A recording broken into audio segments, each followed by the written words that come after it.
17 तारखेला श्रीमंत रामराजे नाईक निंबाळकर साहेब यांची साखरवाडीमध्ये राम सहकारी साखर कारखान्याच्या निमित्ताने एक सभा झाली। त्या सभेमध्ये त्यांच्या काही शब्दांचा विपर्यास करून अतिशय चुकीचे शब्द त्यांच्या भाषणामध्ये किंवा त्यांच्या म्हणण्यामध्ये ऍड करून तालुक्यातील जनतेला मिसगाईड करण्याचा प्रयत्न समोरची पार्टी करत आहे।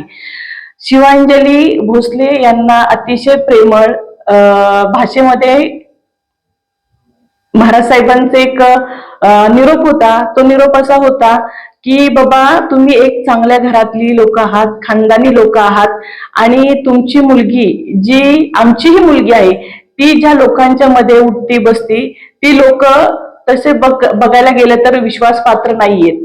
आपण थोडस पाठीमागच्या काळामध्ये बघितलं असेल त्यांची राजकीय कारकीर्द, तर त्यांचं म्हणणं एवढंच होतं की समोर ज्या लोकांच्या बरोबर ती उठती बसती त्यांची राजकीय कारकीर्द, ज्यांचं नाव ननावरे दाम्पत्यांच्या आत्महत्येमध्ये येतं, ज्यांचं नाव अगवणे कुटुंब उद्ध्वस्त होण्यामध्ये येतं, ज्यांचं नाव कुठे ग्रुप उद्ध्वस्त होण्यामध्ये येतं, ज्यांचं नाव डॉक्टर मुंडेंच्या आत्महत्येमध्ये येतं, अशा लोकांच्या मध्ये आपली लेक जातीये, उठतीये, बसतीये। जे लोक स्वतःच्या राजकीय स्वार्थापोटी प्रत्यक्ष या लोकांचा अप्रत्यक्ष कितीतरी लोकांचा बळी घेऊ शकतात, तर ते लोक आपल्या लेकीचा स्वतःच्या राजकीय स्वार्थापोटी बळी का घेणार नाहीत? तर माझं सर्वांना एवढंच सांगणं आहे की काही महिला जर 17 तारखेला हे महाराज साहेबांचं स्टेटमेंट होतं, तर 17 तारखेला संध्याकाळी तुम्ही निषेध का व्यक्त केला नाही? 18 तारखेला तुम्ही निषेध व्यक्त का केला नाही? शनिवारी दिवसभर तुम्ही निषेध व्यक्त का केला? तुम्ही फक्त वर रूम मधून येणाऱ्या स्क्रिप्टची वाट बघत होता का? माझा हा प्रश्न आहे समोरच्यांना। आज महिलांच्या नावावरनं महाराजांना निषेध म्हणून जो मेसेज व्हायरल होतात, तर महाराज साहेबांच्या हे भाषणामध्ये त्या व्यक्तीबद्दल कुठंही व्यक्तिगत टीका नाही, कुठलाही अपमान नाही, कुठलाही अपमानास्पद असं स्टेटमेंट नाहीये, तरी पण ते समोरून स्वतःची राजकीय पोळी भाजण्यासाठी एका मुलीचा वापर करतात आणि ह्याच प्रकारे जे महाराजांच्याकडून झालं नाहीये ते त्यांच्या राजकीय स्वार्थासाठी एका मुलीची बदनामी करतात। आणि मला त्यांना एवढंच सांगायचंय की स्वतःच्या राजकीय पोळी भाजण्यासाठी किंवा राजकीय हेतू साध्य करण्यासाठी एक विनंती आहे की तुम्ही कृपा करून एका मुलीच्या नावाचा वापर करू नये। पूर्ण भाषण जर ऐकलं तर महाराज साहेबांनी तिथं स्पष्ट असं बोललेले आहेत की तुम्ही चांगल्या घरातली लोक आहेत, तुम्ही खानदानी लोक आहात।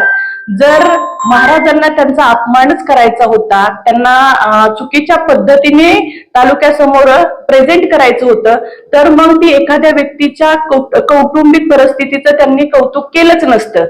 तर मला सर्वांना एवढंच सांगायचं आहे, ज्या महिलांच्या नावाने आज महाराजांचा निषेध व्यक्त केला जातो, तर त्या महिलांना मला एक प्रश्न विचारायचा आहे की दिगंबर अगवणेंच्या मुली ज्या आत्महत्या केल्या, ज्यांनी आत्महत्येचा प्रयत्न केला, ज्या मरणाच्या दारातून आल्या, तेव्हा तुमच्या संवेदना कुठे होत्या? तेव्हा तुम्ही निषेध का नोंदवला नाही? संपदा मुंडे सारख्या तरुण सुशिक्षित मुलीने आत्महत्या केली, त्यावेळेस तुम्ही महिला म्हणून कुठे होता? त्यावेळेस तुमच्या संवेदना कुठे होत्या? जरूर चुकीच्या गोष्टीसाठी जरूर निषेध करायला हवा। आणि मी असं म्हणेल की जर माझे नेते असतील आणि जर ते चुकीचे असतील आणि जर असते तर 101% तुमच्या निषेधात तुमच्या बरोबर मी असते। पण जर कुठलाही महाराजांच्या माध्यमातून चुकीच्या पद्धतीने कुठल्याही मुलीचा अपमान केला गेलेला नाहीये, उलट तुम्ही तिचे चारित्र्यावरती आरोप करताय असं मला म्हणायला लागेल।